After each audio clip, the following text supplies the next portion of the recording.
G'oya uchun tirishish, kutubxona kech soat 10 da taqalsa, 12 gacha tajribaxonada o'rganish qilish. 5-qism. Avtori Doktor Erkin Sidiq.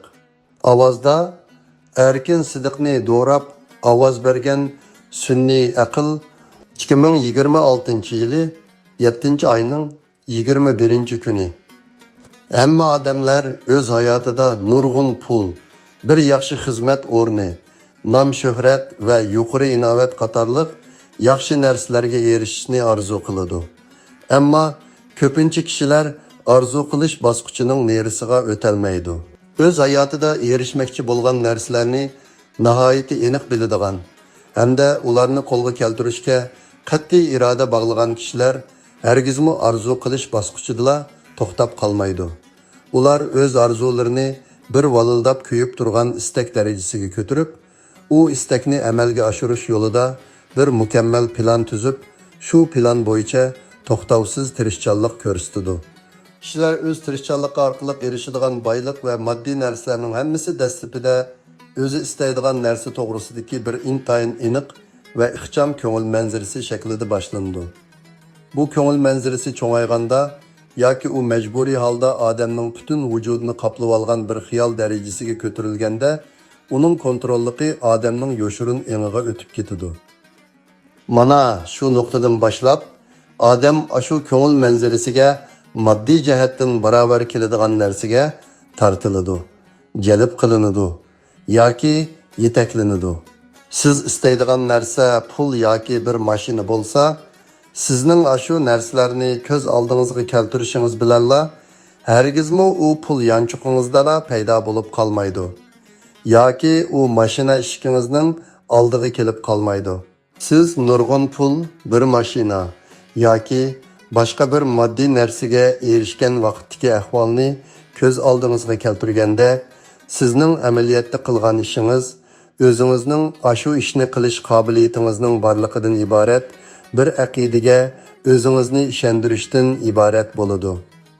Siz o'zingizning istiki to'g'risidagi bir jonliq tasavvurni vujudga keltirganda, bu tasavvur sizning yoshirin engingizga qattiq o'rnab ketadi. Ondan u sizning yoshirin engingizdagi boshqa uchurlar bilan bog'lanadi va ular o'zaro ta'sir ko'rsatishadi. Shuning bilan siz avtomatik holda yig'ib mashina oladigan pulni qandoq qo'lga keltirish haqida texmi ko'p va texmi yaxshiroq ideyalarni o'ylab chiqa olasiz. Demak, istakning oxirgi natijasini ko'z oldiga keltirish hargizmi konkret narsalarni vujudga keltirmaydi. U faqat yangi ideya va zarur pozitsiyalarni vujudga keltirdi. Siz shuning turkisi bilan o'zingizning burunqi pozitsiyasi bilan ideyasini o'zgartganda, o'zingizning xiyoli ichida yashash bosqichidan amaliy ish qilish bosqichiga o'tasiz.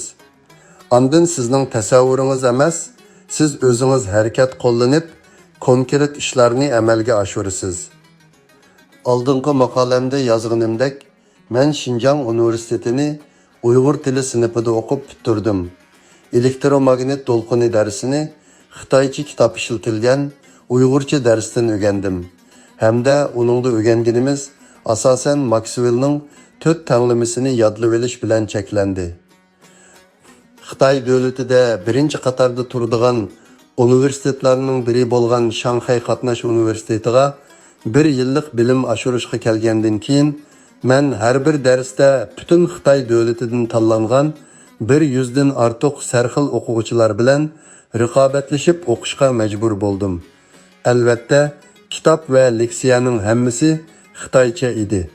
Uni oz deb tanaffus vaqtlarida o'quvchilar o'qituvchini qo'rishib olib, savol so'rab, o'tilgan mazmunlarni muzokara qilganda ko'pincha vaqtlarda Shanxaycha so'zlashib turib oldi.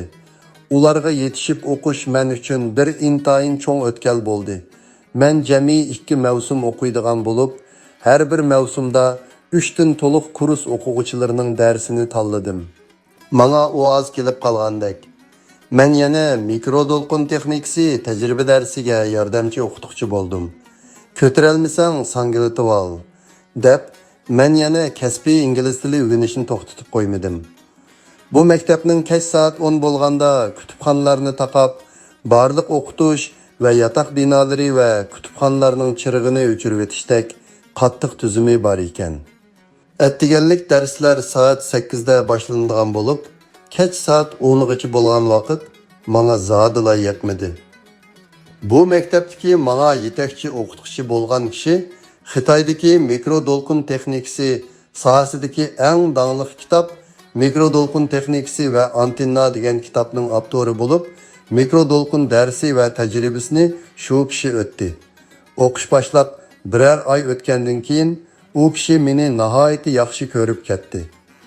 Bir kuni men uning bilan paranglashish jarayonida o'zimning vaqt jihatdagi qiyinchiligimni uningga aytdim.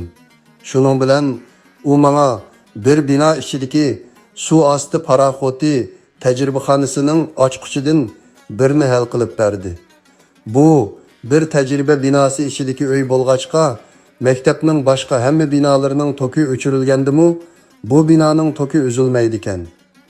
Shuning bilan men har kuni kech soat 10 gacha kutubxonada o'rganish qilib, uningdan keyin yarim kecha soat 12 gacha ashu tajribaxonada o'rganish qildim. Demak, tushlik va kechlik tomoqqa biror soat vaqt sarf qilgandan boshqa har bir kundagi qolgan 14-15 soat vaqtni o'rganishga ishlatdim. Shanba, yakshanba kunlarimi dam olmadim. Maktab binolarida hargizmi par yo'q bo'lib, qish kunlari hamma o'quvchilar sovuqda titrab o'ltirib o'rganish qilishga majbur bo'ladi ekanmiz. 1-2 soat o'rganish qilgandan keyin qo'l to'nglab ketib qilib, qalamni tutolmas bo'lib qoladi ekan. Mening kasbimda qalam bilan har xil matematikalik formulalarni keltirib chiqaradigan ishlar ko'p bo'lg'achqa, shundoq ishni qiladiganda bir aynak botilkaga issiq suv qachilib olib, u issiq botilkani 5-10 minut qalam tutadigan qo'l bilan ching tutib, qo'lni eritib, ondan xat yozdim. Shanxayning havosi ham nam, ham sovuq bo'lg'achqa, qish kunlari kiyimlarni yuyib, talaga yeyib qo'ysak, u chaqda kir yuyish va kiyim quritish mashinalari qat'iyan yo'q edi. Kiyimlar 3-4 kungacha qurib bo'la olmaydi.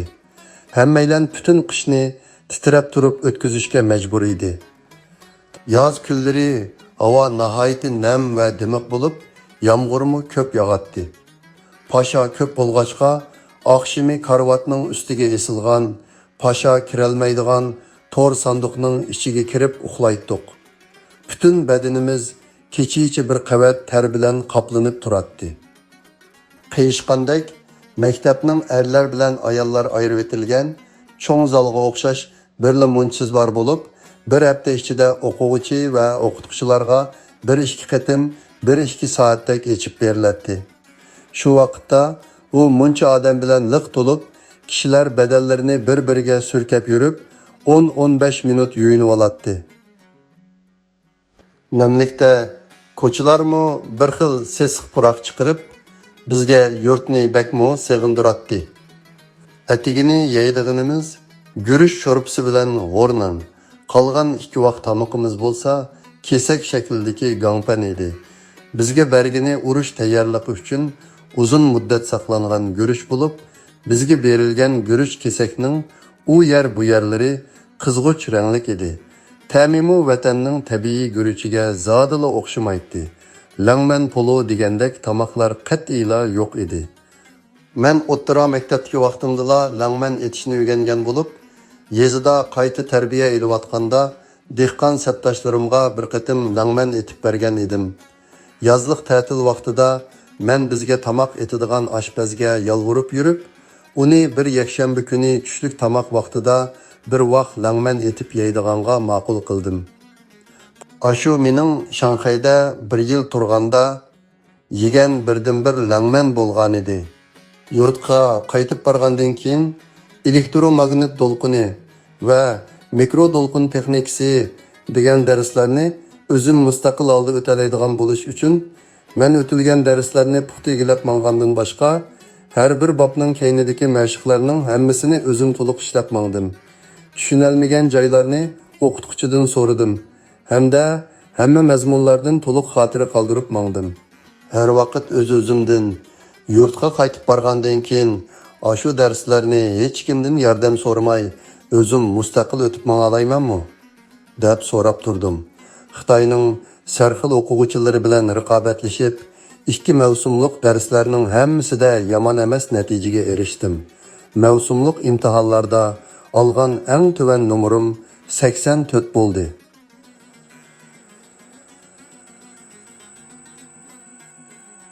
Xitoy Mamlakatlik O'quvchilar Birlashmasi 1983-yili 17-avgustdan 24-avgustgacha Beijingda 20-navbatlik qurultayini ochdi. Uningga menmu taklif qilindim. U chaqda men bu birlashmaning Xitoy G'arbiy Shimol 5 o'lkasidagi oliy maktablarga vakillik qiladigan muavin raisi edim.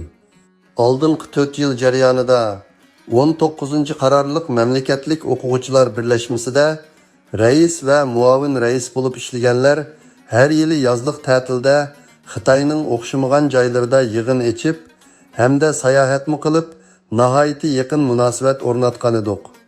Qurultayda 19-navbatlik O'quvchilar Birlashmasining rahbarlari 20-navbatlik birlashma rahbarlariga huquq o'tkazib berdik. Qurultay jarayonida 19-qarorning rahbarlari bir yig'in o'tkazib, har bir odam kelgusida nima xizmat qilmoqchi bo'lganligimizni so'zlab berdik. Ko'pincha kishilar boshliq bo'ladiganligini dedi. Menga kelganda men o'z kasbimni tanlab, Xinjiang universitetiga o'qituvchi bo'lib ishga tushdim, dedim. Yig'inning keyingi yerimida boshliq bo'lish yo'lini tanlaganlar qandoq tashkillanib, huquq baldiqining yuqorisiga chiqish, eng oxiri markazdagi huquqlarni qo'lga olishning strategiyalarini tuzdi. Men hayronlik ichida anglab o'tirdim.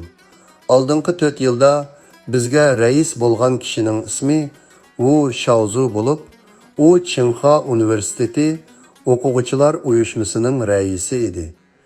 Uning dadasi ayni vaqtdagi Xitoy Kompartiya Markaziy harbiy komitetining raisi Wu Yunfu edi. O'qish bitirib, uzun o'tmay Wu Shaozu Xitoy Tantarbiya ministrligining ministri bo'ldi. Men 1991-yili Amerikadan yurtga tuqqan yo'qlig'ili borganda Wu Shaozu bilan oldin aloqalashdim. Men Beijing aerodromiga tushganda u shofirni mashina haydatib aerodromga kelib meni kutib oldi. Hamda meni Beijingdagi Xinjiang ish boshqarish idorasiga apirib qo'ydi. Xo'shlashganda u menga har qatim Beijingga kelganda mashina lozim bo'lib qolsa, meni izdigin, dedi. Keyin tekshirsam, ayni vaqtda men bilan billa muavin rais bo'lganlar ichida yana biraylan Xitoy Birlik sap ministerligiga muavin ministr bo'libdi. Men Xitoyning qora tizimligiga kirib ketish sababi bilan toki 2006-yilgacha yurtga 15 yil bora olmadim. U Shaozunimi ikkinchi ko'rmadim. Keyin uqsam, u 2004-yili kasal sababi bilan tugab ketibdi. Men Shanxayda bilim oshirgan bir yil jarayonida maktabda o'tkazilgan har xil leksiya faoliyatlariga to'liq qatnashdim. Bir leksiyada Xitoyning sistema injenerligi qonuniyatlari asosida Uyg'ur diyorini kelgusida osmondagi Ipak yo'li orqali vujudga chiqariladigan bir eng cho'ng sayohat o'rniga aylantirish planini angladim. Yana bir leksiyada Xitoyning Tarim o'ymonligidagi qumlarni kelgusida oltinga aylantirish planini angladim. U chaqda men qumni qandoq qilib oltinga aylantirg'ili bo'ladiganligini ancha tushunmagan ekanman. Hozir tushundim. Hozir butun dunyodagi kun nuridan tok chiqaradigan kun taqtoylarining 80%ni Xitoy ishlab chiqaradi. Hamda uni bizning vatanda ishlab chiqaradi.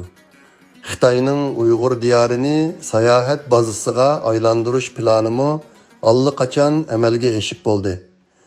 Shunda qilib, men Shanxaydagi bir yillik o'qish jarayonida Xinjiang universiteti elektr injenerligi kasbining eng qiyin darsini o'zim mustaqil o'talaydigan bo'lishga puxta tayyorlik qildim. Bu keyincha Yaponiya va Amerikadagi o'qish va xizmatlarda muvaffaqiyatli bo'lishim uchun kuchli asos bo'ldi. Bu maqolani fidokor tahrirladi. Bu videoning ovozli hujjatini Yaponiyadagi G'ayrat Kenja apandi sun'iy aql orqali Erkin Sidiq apandimning ovozini do'rab tayyorlagan. Xato o'qilib qolgan joylari bo'lsa, aslidagi maqolaga iltijo qiling. Rahmat.